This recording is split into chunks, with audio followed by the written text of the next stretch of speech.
I am Liz Wynandy. I'm one of the dietitians at the OSU Wexner Medical Center, and I am a registered and licensed dietitian.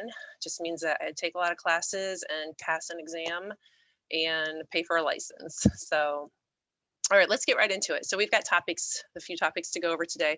First one, I'm just going to briefly touch on the research around weight management, kind of what works, what doesn't work. And then I'm going to review the current programs. That's going to be kind of the bulk or the meat of the program today. And there are surgical and non-surgical programs, both. So we'll touch on both of those. And then just look at some next steps for anyone who might be thinking about getting into one of the programs. Okay, so let's go over research first. And the research shows, this is going to be a lot what probably you already know, obesity is the third leading cause of death in the US. And so, several years ago, it was actually considered, obesity was like it wasn't really recognized for the importance that it is, the importance of the health condition that it is, not like maybe diabetes or heart disease. And I think since it's been really recognized as the, again, a major leading cause of death in the US, there's been a lot more emphasis placed on, okay, we need to be treating this and treating it effectively and be more proactive around it. So what's it caused by? Well, if I could say, oh, it's caused by this, eating too much, it's not that simple. It's really a complex disease, and there's a lot of factors that go into it, which is why it's hard to lose weight. So there's genetic and biological predispositions. Genes do play a role in it. So, for those of you looking to lose weight, feel like you can't, sometimes you might want to look at mom and dad and say thanks. We all have something, right? But it's one factor, and I would always tell people, don't get too caught up in that, in the genetic part of it. It is one factor, but there's other factors that we can control. That's kind of what we're looking at today, are things that we can do outside of the genetic or biological predisposition. There's also, of course, a lot of individual decisions about whether what we eat and whether or not to move more or less. And there's societal factors as well. So there's when we talk about like healthy communities, does that allow for, do you live in a place where you can walk out your door and go take a walk? Do you feel safe to walk outside? Do you have walking paths? I grew up out in the country. You weren't just going out and walking on a country road unless you were kind of looking to maybe get hit. So there's so many factors, economic, there's social, environmental factors. And it's, again, like I said a few minutes ago, it's pretty complex. So obesity is a disease that's associated with a significant increase in mortality or death. Not only mortality and morbidity, which is, health, the impaired health, decreased health, and death. It also carries a large burden on people emotionally. And so it's more than, it's very complex, again, and more than just what it looks. There's also an increased risk, for type 2 diabetes, for high blood pressure, high cholesterol, heart disease. We know there's many different forms of cancer that have that obesity raise the risk for as well. Breast cancer being a major one for women, prostate for men. So it's definitely something that we need to be looking at, taking care of, and controlling. And then we also know that a higher body mass index is also associated with really a greater risk for many secondary diseases and death. And that really goes across the board for all races and ethnicities. So dietary adherence, or following a certain dietary pattern, is really the leading predictor of weight loss, and that's often what we try to get to. So when I say it's not really following a diet per se, it's really about what's your dietary pattern. And so, do you have a pattern where you skip breakfast, you tend to really not think about what you're eating until you get really hungry and then grab whatever is easy and quick, which a lot of times is not the healthiest? Or do you kind of plan meals out, kind of think about it? And there's everything in between. It doesn't have to take a lot of time, but that whole dietary pattern and kind of following or adhering to a dietary pattern is, again, one of the leading predictors of weight loss. And that's what a lot of these programs I'm going to talk about today try to get people to. We know that behavior modification strategies definitely matter. In the Your Plan for Health, all of these programs that are covered, a lot of them you can get 50% reimbursed for, which is tremendous. It's such a great benefit.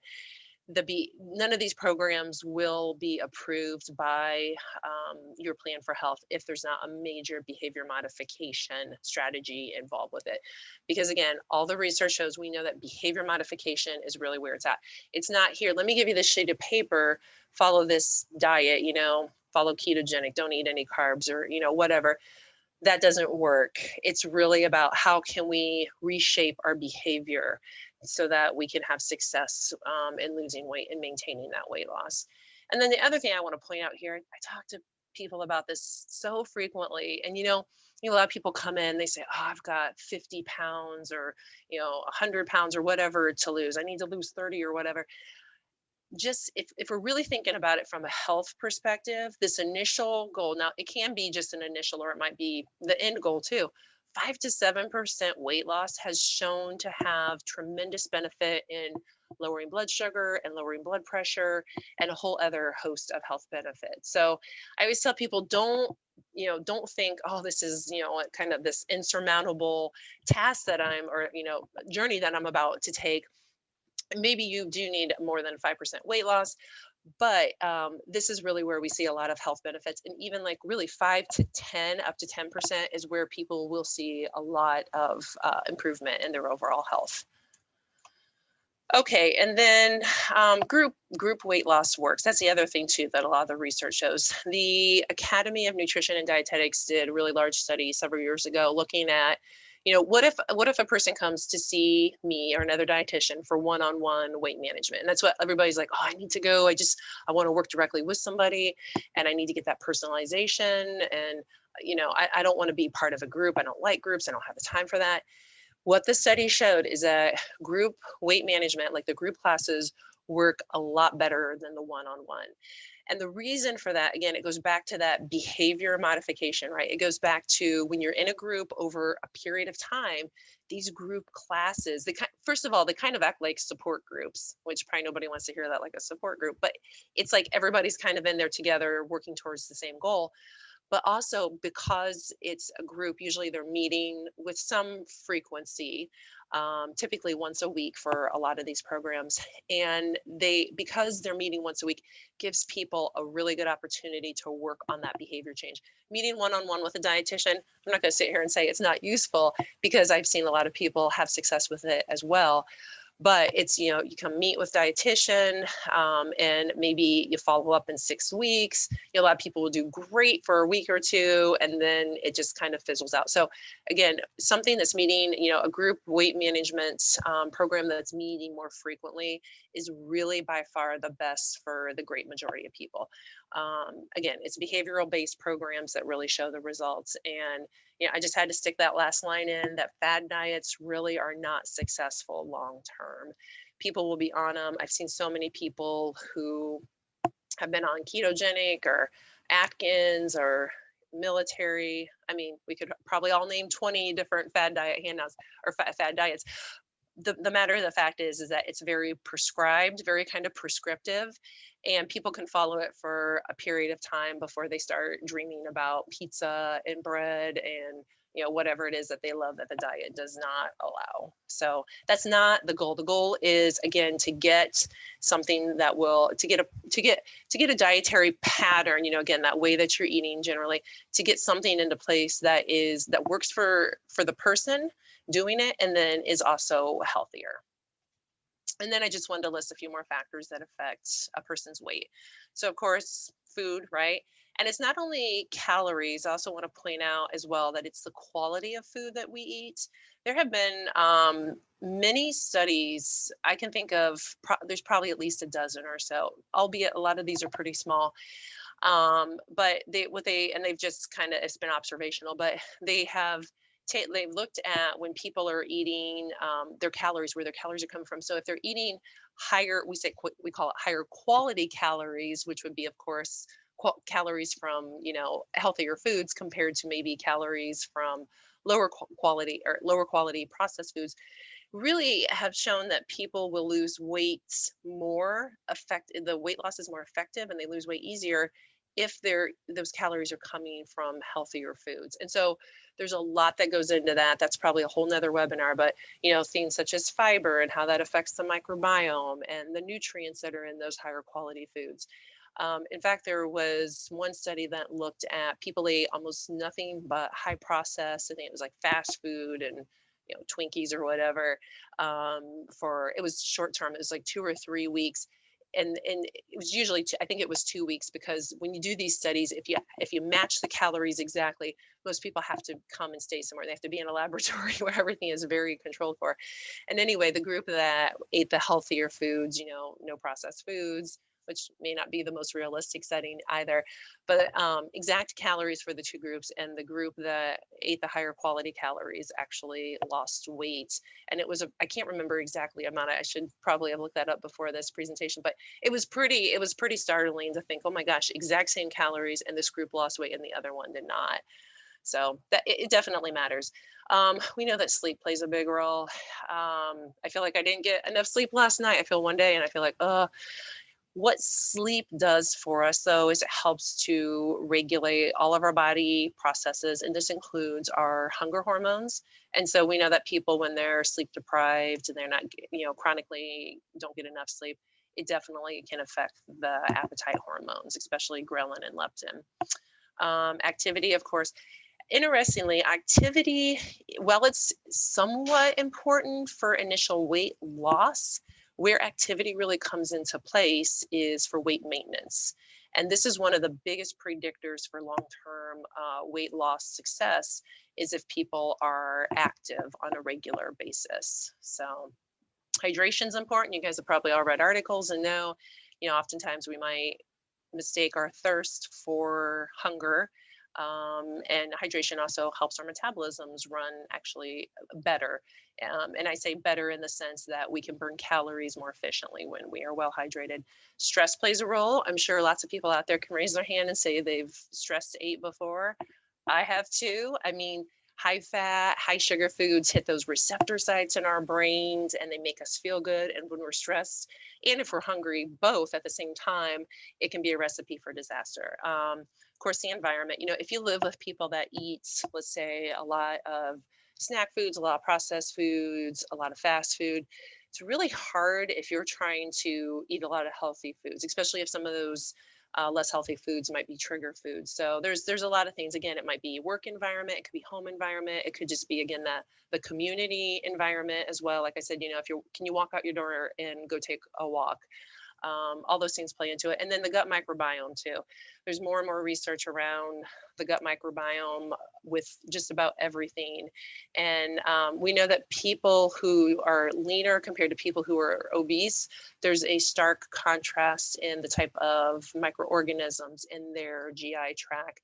And there's higher levels of some in the people who are obese. They're kind of like flipped, and lower levels of maybe the less desirable ones in leaner people. And so researchers really think that there's something there too. So again, multifactorial here, all these factors that can affect our weight. Okay, so let's change gears. Let's go ahead and look at the current programs that we have, that you guys all have available to you. And we're gonna look at both non-surgical and the surgical. We'll take a look at the non-surgical options first. You can see down here is the website. And if you go to this, the wexnermedical.osu.edu/weight-management, you're going to come to this page. So this actually, I'm sorry, this is the page, the weight management page. This is the page that you're going to be on. And then if you scroll down, I'm sorry, on that same page, you're going to see there's a bariatric surgery. So those are the surgical options. And then there's this non-surgical weight management section 2. So we're going to go through the non-surgical weight management first. So when you click on that, you get to this page. And over here, this is what we're going to be going over in just a second. There is a great 3-page document. It's the lifestyle and weight management programs and applications. This has everything listed there for the non-surgical weight loss options. There's also this wellness tracker. This is just it's a sheet that you can track your nutrition and physical activity, and I'll show you that in just a minute. Okay, so let's get into the meat of this, and these are the different programs that you all have available to you. And again, this is for any OSU insurance holder, which includes, if your family is on it, then your family has these same benefits as well. So the first one, let's start off right off the bat, is the personal health coaching. And of course, that's through your plan for health. And there's the phone number up there. So it's nice because it's got the program listed, the service available, how do you, can you learn more, the website and the phone number, and then also the cost. The great thing about health coaching, I've seen so many people in the health coaching program over the years, is that it's free, right? So that's great. And these health coaches are specifically trained to coach. And I know that the staff includes a couple dietitians, kind of near and dear to my heart. I've heard really lots of positives about the health coaches over the years, but it's low risk, and it's a really great way, I think, for anybody to get started if you're not already on it. Health coach calls you and we'll check in with you ever so often. You guys set goals. You'll set goals with your health coach, and they just basically will assist you in your efforts to lose weight. Or it doesn't even have to be for weight management. It might be for something else, want to lower your blood sugars or whatever. So great program, and it's free. And one thing I'd like to point out as well is that a lot of people will start off with health coaching, and then they might add another one of these programs. And that's really great because then you're kind of layering the different programs, which really increases the chances that you're gonna succeed in your goals or get at least that much closer. Okay, these are kind of listed. There's some more free options on the last page. There's 3 pages total here we're gonna go over. This is the first page. They're kind of listed in order of cost. So the next kind of least expensive program is Real Solutions right here, second one. And I actually used to teach this. This is a really good program. It is a group class, and it meets once a week for 12 weeks. So that 12 weeks is kind of the minimum time period that we want for people to be in a program, to be able to show that they have some behavior change. And that's based on research, again, where it's kind of the 12 weeks is kind of the minimum where we want people to be in. It's the minimum time to really change, to work on behavior change and for success. So again, that program is virtual. It's going to meet once a week. A registered dietitian does lead it. Currently, that's Mary Muscara. She's taught that class for quite a while now. And you can see most of these programs here will be coming out of our comprehensive weight management area. That's both surgical and non-surgical. And there's the phone number right there, that 366-6675. And so, and again, this program is eligible for that 50% reimbursement, as are the rest of the next few here that we're talking about. Okay, so Real Solutions doesn't really have an exercise component in it. It's really just talking about trying to, I should say, we talk about exercise in there, but there's no formal or structured exercise program in it. It's really going to deal mostly with food intake, behavior modification, and such. The next program is going to be all exercise, and this is Exercise is Medicine. This is another great program. That's Jody Curry runs that, and Alan Summer, and they've both done a really nice job with this. And I know they've had a lot of positive feedback from participants. The time commitment for this program is 11 weeks. And it's really, again, it's an opportunity to get somebody kind of, if you're more of a couch potato, just get you off the couch. Or if you just feel like, I just need something to get started. It really helps that because it's going to provide that structure, and the program is going to have, as you can see there, it's 3 one-on-one sessions with a trainer, and then you have 16 group sessions over that 11-week period. And then you can set up, classes after that. You can still continue on with that. It's just not going to be part of the exercise medicine program. You're kind of a graduate at that point, and then hopefully you're in the habit of exercising, and you go ahead and schedule. You're going to schedule those classes and continue with it. Okay. And so again, cost for that is $200, and 50% of that is reimbursed. And the phone number there is listed as 685-8686, and the website as well. And I also have a slide at the end that shows you Alan Summer, who is he's the program manager for that. I have his picture there. He's such a nice guy. They just do a nice job with Exercise is Medicine. Okay, so shifting gears a little bit, let's go down to healthy living. So this is Healthy Living, and then I'm going to talk about Living Well. And these are all programs out of Comprehensive Weight Management, same place where Real Solutions comes out of.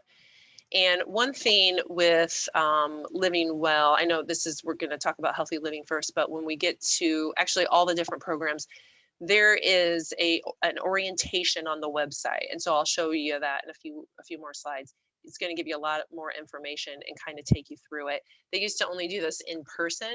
And I think this is one nice thing about COVID is it's kind of forced us all to rethink how we do things. So instead of saying, oh, if you want to be in one of these programs, you have to physically go and get this orientation. Orientation's now online and you can view it anytime. So you guys can all get to that. And I'll show you that in a minute. Healthy Living is a 3-month program. Again, we're looking at that minimum of kind of 3 months. And what Healthy Living is really developed for is it's less structured, and it's really for people who kind of already know what to do. Maybe they've been through programs in the past. They feel like they had really good habits and they just need some oversight. And so it's really, it's more, there's definitely guidance, but it's not as much guidance as maybe some people would like or need.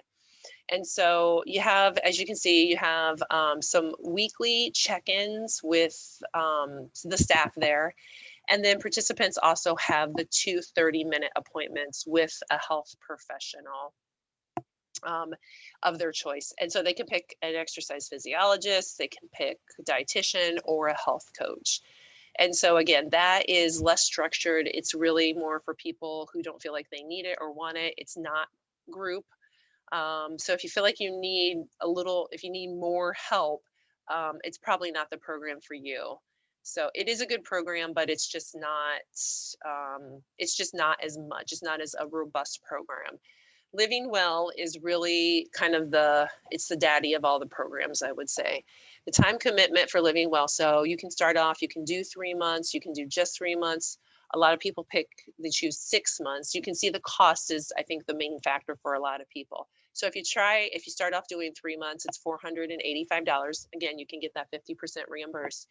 And there are some payment options there, as you can see on the right-hand side. 6 months is $855. And some people will start off at 3 months and then they say, oh, I don't want to spend that, $855 to right out of the gate.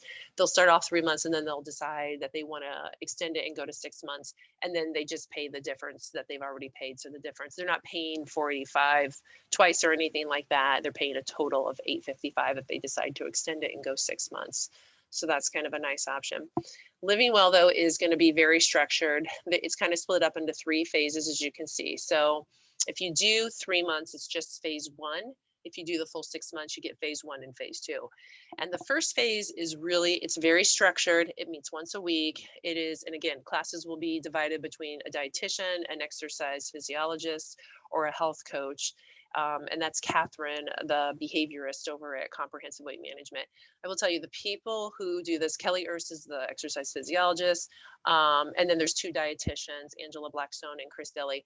They have all done this for a long time, and they are very, very good at what they do, and they're very, very passionate. It's really a great program. I'm not trying to sell it because everybody has to choose what they want, but I'm just telling you, it's really a good program. It really, again, it's structured. There is the 1-hour meeting. The other thing too that's really nice is there's unlimited one-on-ones with the staff over there. So maybe some people say, oh, you know what, I've got this class once a week, but I feel like I need even more. Then they can reach out to the dietitian and say, hey, I want to schedule a 15-minute one-on-one with you just to check in on my goals, outside of class. And so the phase 1, it will involve setting a lot of SMART goals. Really it's a very educational and, like I said, very comprehensive. There is a lot of goal setting, and then if that's not working, really kind of let's reassess what's going on. It's like always trying to move people in the right direction with really looking at their own their own personal environment and landscape and everything that they have going on. Okay, so phase 2 is kind of a continuation of the first program. It's not quite as structured though. And there is more emphasis placed on activity. And actually that's where the exercise physiologist comes in, and She teaches, more classes and introduces a lot of different types of activity. I know they've had Tai Chi, they've had it's just a whole bunch of different things to try, to help people figure out what works for them, or maybe to add a second or third activity, maybe outside of walking or something like that. And it does really focus also on identifying and overcoming roadblocks that might prevent the person from reaching their goal. And so it's a continuation, but it's not quite as structured as the first phase, but still it's pretty structured. Still meeting once a week. Hold on, let me make sure that that's right. I believe it's still once a week, and again, more behavioral focused and a little bit less structured. Okay, and then there's the Living Well phase 3 down here, and this is less structured. This kind of reminds me more of that healthy living, the first program that we talked about. Living Well tends to be a continuation. What we see a lot of times is we'll see people start off in Living Well, they go through the whole 6-month period, and they're like, things are going great, I don't want to come out of this. Then they go to phase 3. And phase 3 can actually, people can repeat phase 3, so they can do 12 months and another 12 months. But phase 3 is really just about, let's kind of keep going. You've been successful, let's keep pushing that forward. Definitely a lot like structure. There's 2 meetings a month, and the one meeting is going to be with a dietitian or one of the other, one of the other health professionals, the exercise physiologist or behaviorist in that group. And then the second meeting for the month is a peer-led meeting, and that's where somebody in the group, kind of, I think it functions more like a support group at that time, but they typically will have a topic. Sometimes they confer with a dietitian, like, hey, I want to talk about this, so it's a peer-led one, with some guidance, that second meeting. And there's still check-ins, and there's still, structure to it, a little bit of structure. But again, it's definitely, it's kind of like phasing, it's kind of like starting off with, Living Well phase 1 is starting off with the kind of the most structure, and then it lessens over time to really try to get the person more kind of independent, from the classes. Okay, and then this last page is a whole bunch of the other programs that are available. There's MyChart. MyChart's really, hey, doc, can you refer me to a dietitian? Hey, you might ask questions of your practitioner. You can see test results and things like that. So it can be helpful maybe to answer some questions. It's really not going to get most people to the next level.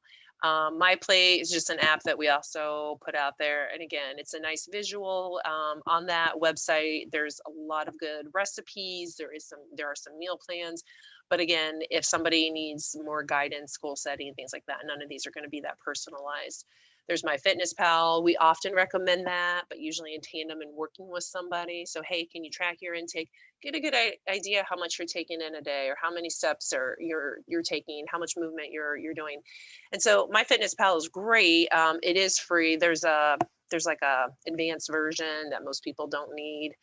And I wouldn't recommend it, but it's a nice option, to use usually, but in tandem with another one of the programs. Weight Watchers is listed here, and again, that has worked for a number of people that I've seen over the years too.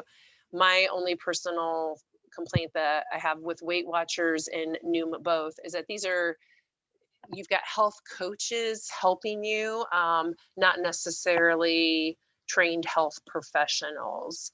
And so I know my hairdresser, for example, she was at one time a Weight Watchers leader. So she owns her own shop and she does hair, but she was successful at losing weight. It's funny, every time I go in, she'd ask me all these questions. What do you think about this? What do you think about that? But again, you don't have the trained professionals. So it kind of is what it is. Noom is also its app, and you do get feedback from people, again, a trained health not a trained health professional, but someone that's I think they're considered a health coach, and they kind of use the stoplight system. So you've got foods that are yellow, red, and green. Green are eat plenty of. Yellow, use some caution, and red ones are ones to not eat very often. So again, most of these approaches are not really going to work for anybody that needs more structure and more behavior change, which is probably where most people are falling in.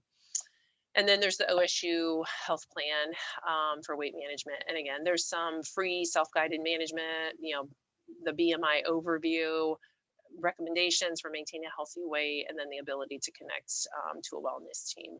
So you can take a look at that as well, that website, and that's also free. Okay.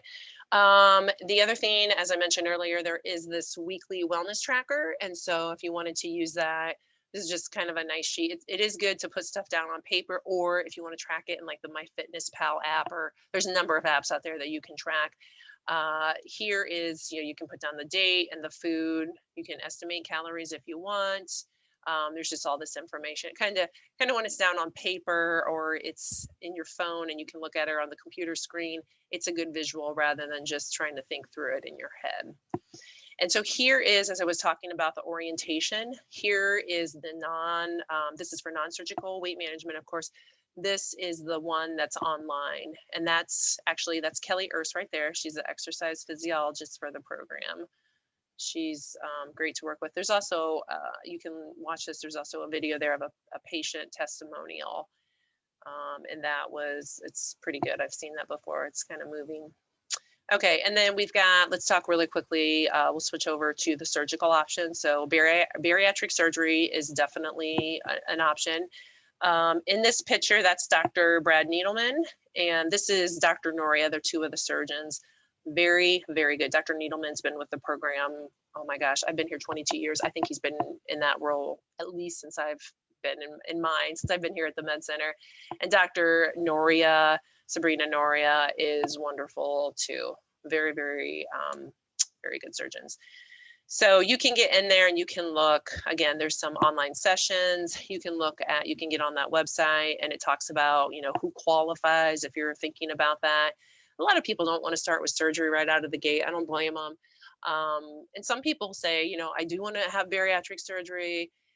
Oftentimes they have to take a class like a Living Well or something like that before they can qualify for the bariatric surgery. And the reason for this, I don't know if anybody's been through this here before, but Ohio State is a bariatric surgery center of excellence. And what that means is there are very specific standards that we have to meet, that we have to have patients meet before they qualify for surgery. I'm going to tell you, I have seen so many patients over the years that got their surgery at like a Barracks clinic or somewhere else, maybe in town or out of state or whatever. And how many times have we heard the patient say, oh, they just did surgery and then they told me to eat like this for a couple of weeks and then that was it. Because the surgery is where, that's where the money maker is for a lot of these programs. Because we are a center of excellence for bariatric surgery, it means that we're setting the patient up right. There's a lot of things that I've heard patients say there's a lot of hoops I have to jump through, but there's a reason to jump through those hoops. It's really to set the person up for success after they have surgery and not just leave them kind of high and dry. And we want to make sure if people are going to have the surgery that they're, successful at losing weight and also the best chance possible to keep that weight off. Because the last thing somebody wants to do is go through a surgery for weight loss and then not keep it off. So some more information about that. Okay, so next steps. So if you are thinking about one of the programs through Comprehensive Weight Management, that's the Real Solutions, Healthy Living, Living Well, any of those classes. Keep in mind, they specialize in weight management. That's all that staff does day in and day out, both surgically and non-surgical options. The weight management classes really, they've tried to diversify and have different classes for different needs. And again, the research really supports these classes. The focus being on behavior change, being at least 12 weeks. And the nice thing too, like I said earlier, insurance will usually cover at least part of it. So you might check too, if you don't have OSU insurance, you can check with your insurance and see if they will cover some of these classes or programs as well. So there's Martha Morehouse Pavilion, our outpatient care at Martha Morehouse. And that is where comprehensive weight management is housed. So again, if you're interested in that option, you can go to that website or give the phone number a buzz. And there's Alan Summer. He is the wellness program manager for Exercises Medicine. And if you're thinking about that at all, pick up the phone, give him a call, shoot him an email. He's the nicest guy. He's very good at what he does. And I have to say, what I love about Alan is he's really interested in helping people live a healthier life. He doesn't pressure people either. If you're interested, he'll help you, but he's not going to breathe down your neck. Okay, and that kind of ends it. There's the last